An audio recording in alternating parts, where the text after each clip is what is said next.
दोस्तों नमस्कार, मैं हूं हरकेश कुमार और आप देख रहे हैं हिंदी MBH। दोस्तों आज आपके समक्ष पुनः मैं हिंदी साहित्य में आधुनिक काल में जो दूसरा भाग है द्विवेदी युग, द्विवेदी युग की प्रमुख प्रवृत्तियां लेकर आपके समक्ष उपस्थित हुए हैं। दोस्तों देखेंगे आज हम मुख्य प्रवृत्तियों के बारे में कि वो कौन कौन सी ऐसी प्रवृत्तियां हैं जिन प्रवृत्तियों के माध्यम से हम समझ सकते हैं कि द्विवेदी युग की विशेषताएं क्या रही हैं, कैसे हम द्विवेदी युग को समझेंगे, आज हम इस पर प्रकाश डाल रहे हैं। तो दोस्तों चलते हैं सीधा अपने टॉपिक पर और देखते हैं कि इनकी प्रमुख प्रवृत्तियां कौन कौन सी थी। तो दोस्तों सबसे पहले हम बात करें द्विवेदी युग की, तो द्विवेदी नाम आचार्य महावीर प्रसाद द्विवेदी जी के नाम पर इस युग की स्थापना होती है और ये महावीर प्रसाद द्विवेदी जी बहुत बड़े साहित्यकार थे और इन्होंने द्विवेदी युग में साहित्य को आगे बढ़ाने के लिए अथक प्रयास किया। इस प्रयास को देखते हुए इन्हें द्विवेदी युग का अग्रदूत भी कहा जा सकता है और इस द्विवेदी युग को एक नाम और हम देते हैं जिसका नाम है जागरण सुधार काल। तो दोस्तों जैसा कि भारतेंद्र युग को पुनर्जागरण काल के नाम से जाना जाता है, उसी प्रकार से द्विवेदी युग को जागरण सुधार काल के नाम से जाना जाता है। तो दोस्तों चलते हैं सीधा इसकी समय सीमा पर और देखते हैं कि द्विवेदी युग की समय सीमा क्या रही। क्या आप बता सकते हैं कि द्विवेदी युग कब से कब तक माना जाता है? जी बिल्कुल आप बता सकते हैं।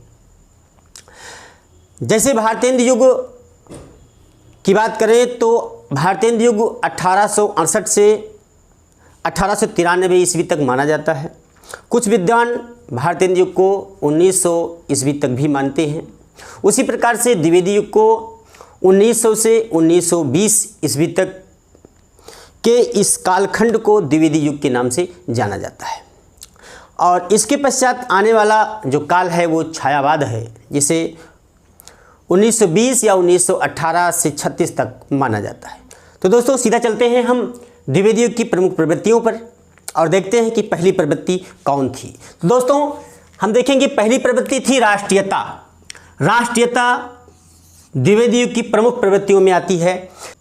द्विवेदी युग के रचनाकारों ने भारत के समस्त वर्ग को, चाहे वो गरीब हो चाहे वो अमीर हो, सब की बातों को उठाया और जो उस समय जो मुख्य समस्या थी, आप जानते हैं कि उस समय अंग्रेजी हुकूमत हुआ करती थी और उसी के खिलाफ लड़ाई लड़ने के लिए इन कवियों ने जो प्रेरणा दी, इस वजह से ये युग बड़ा ही सराहनीय रहा, बड़ा ही महत्वपूर्ण रहा। दोस्तों तो दोस्तों देखते हैं कि राष्ट्रीयता में किसी ने लिखा कि हम क्या थे, क्या हो गए और क्या होंगे अभी। जो उस समय की राष्ट्रीय दिक्कत थी, राष्ट्रीय परेशानी थी, सामाजिक समस्या थी, वो क्या थी, हम क्या थे और क्या हैं, क्या होंगे अभी, आओ विचारें ये समस्याएं सभी।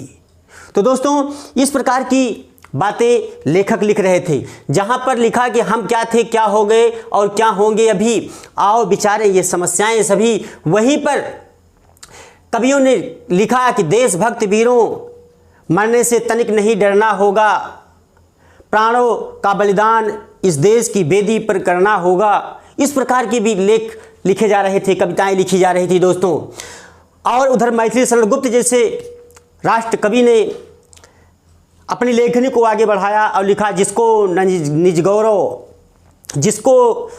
निज गौरव तथा देश का अभिमान है, वह नर नहीं पसुनिरा है और मृतक समान है। तो दोस्तों इस प्रकार की राष्ट्रीयता हमको वहाँ पर दिखाई देती है। अब अगर हम आगे बात करें सामाजिक समस्याओं पर, तो दोस्तों उस युग में बहुत सारी सामाजिक समस्याएं थी, जैसे विधवा विवाह, बाल विवाह और सती प्रथा। इस प्रकार की सामाजिक कुरीतियाँ थी जिसका पर्दाफाश द्विवेदी युग के कवियों ने किया। तो दोस्तों सामाजिक समस्याओं के चित्रण में अगर हम बात करें तो कौन करेजा नहीं कसकत सुन विपत्ति बाल विधवन की जैसे कवियों ने साफ साफ लिख दिया, उजागर कर दिया उस कुरीति को कि एक विधवा होती है, वो भी बाल विधवा। बाल विधवा का मतलब आप समझ रहे हैं, पहले बाल्यावस्था में ही बच्चे का विवाह हो जाता था और उस बाल्यावस्था में ही यदि उसके पति का देहावसान हो गया तो ताउम्र उसे बिना शादी विवाह के ही रहना पड़ता था। तो दोस्तों ये एक अहम कुरीति के रूप में उभर करके सामने आती है दोस्तों। तो कौन करेजा नहीं कसकत सुन विपत बाल विधवन की, जैसे कवि लिख रहे थे वहीं पर कवि ने लिखा, जो मेन समस्या थी नारी की, नारी उपेक्षा की, अबला जीवन हाय तुम्हारी यही कहानी, आंचल में है दूध और आँखों में पानी। इस प्रकार से विभिन्न प्रकार की समस्याओं का उजागर करने का प्रयास किया दोस्तों। और किसी कवि ने लिखा कि सखी वे मुझसे कह कर जाते, सखी वे मुझसे कह कर जाते। इस प्रकार की, जैसे आप अगर हम बात करें मैथिली शरण गुप्त की, तो इस प्रकार की बातों को, महिलाओं की, नारी उपेक्षाओं की बात को आगे बढ़ाने का भरसक प्रयास किया इन कवियों ने। जैसे साकेत की अगर बात करें हम, मैथिली शरण गुप्त के द्वारा लिखा गया महाकाव्य, यह महाकाव्य 1916-17 में शुरू हुआ था, प्रारंभ किया गया था लिखना और 1931 में ये महाकाव्य प्रकाशित हुआ दोस्तों। तो इस महाकाव्य में जो उर्मिला थी, लक्ष्मण की पत्नी, सभी कवियों ने उर्मिला को छोड़ करके सीता आदि महिलाओं की बातों को तो उठाया, लेकिन उर्मिला को उपेक्षित भाव से देखा। इसी वजह से आचार्य महावीर प्रसाद द्विवेदी ने एक लेख लिखा था जो सरस्वती पत्रिका में उस समय प्रकाशित हुआ था कि कवियों में उर्मिला विषयक उदासीनता। इस लेख को पढ़ करके मैथिली शरण गुप्त बड़े ही प्रभावित हुए थे और इसी एक वजह ये भी थी साकेत की रचना होने की।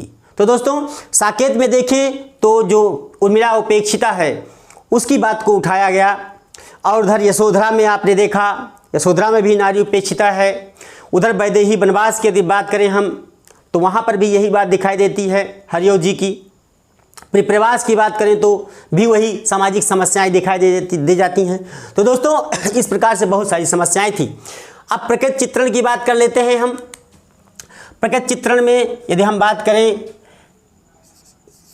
तो कवि ने लिखा, दिवस का अवसान समीप था, गगन था कुछ लोहित सा हो चला, तरशिखा पर थी अबराजती, कमलिनी कुल बल्लभ की प्रभा।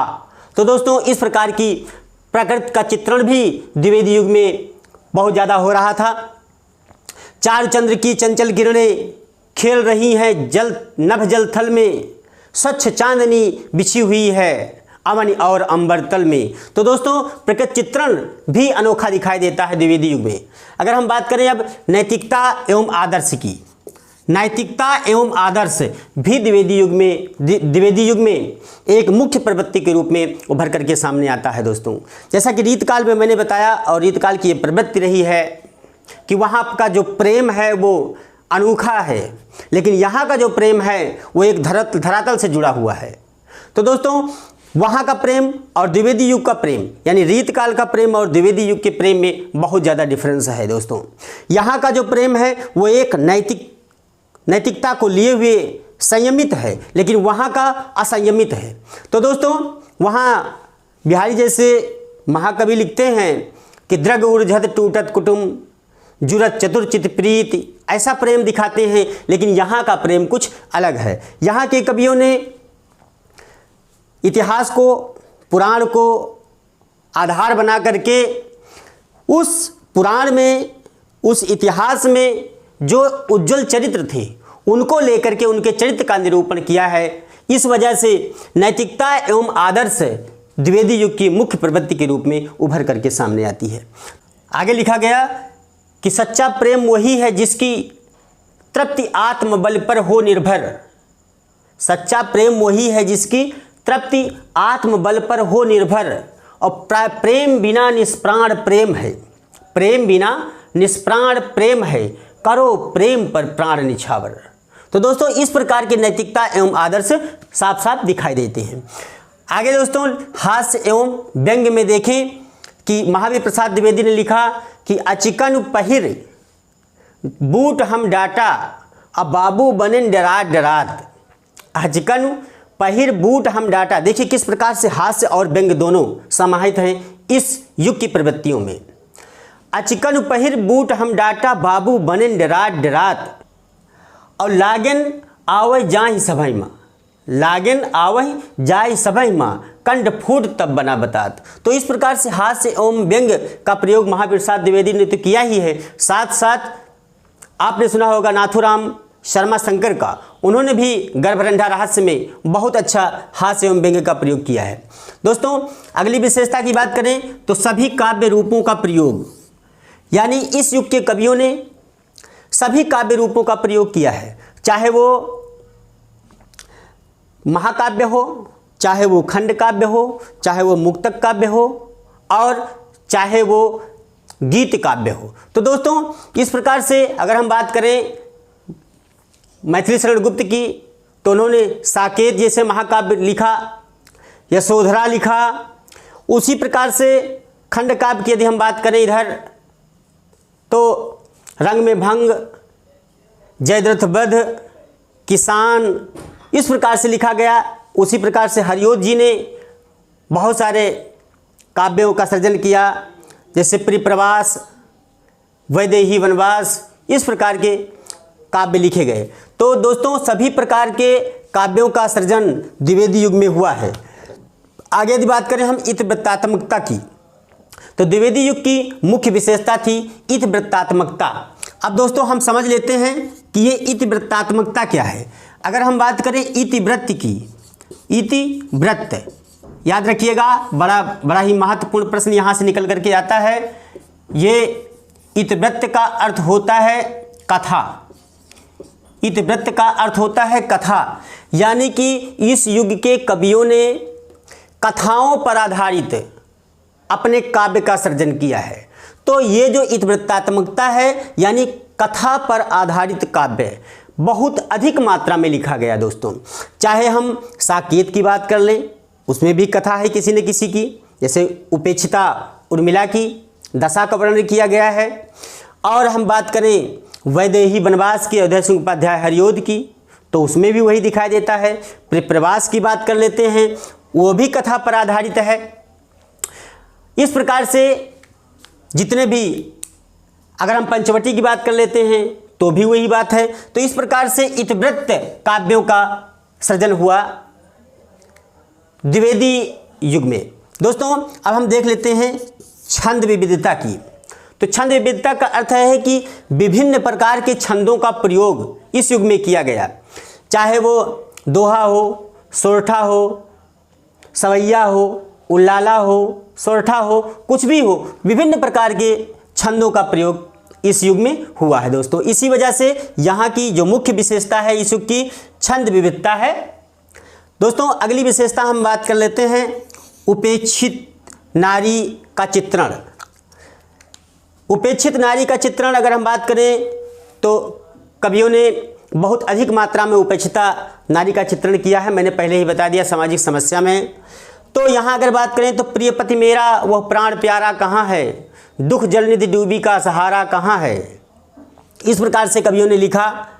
तो दोस्तों और अगर हम बात करें कि उपेक्षित नारी का चित्रण कहाँ कहाँ मिलता है, तो मैंने पहले ही बता दिया कि परिप्रवास, वैदेही वनवास आदि महाकाव्यों में, काव्यों में ये चीज़ हमको साफ साफ दिखाई दे जाता है। जैसा कि मैंने पहले ही बता दिया कि अबला जीवन हाय तुम्हारी यही कहानी, आंचल में है दूध और आँखों में पानी। तो आगे लिखा कि सखी वे मुझसे कहकर जाते, पहले ही बताया मैंने। इस प्रकार से दोस्तों उपेक्षित नारी का यहाँ पर साफ साफ चित्रण दिखाई दे जाता है, जो कि इस युग की महत्वपूर्ण प्रवृत्ति रही है। तो दोस्तों ये रहा हमारा आज का प्रयास, और अगर ये वीडियो आपको पसंद आया हो तो कृपया हमारे चैनल को लाइक करें।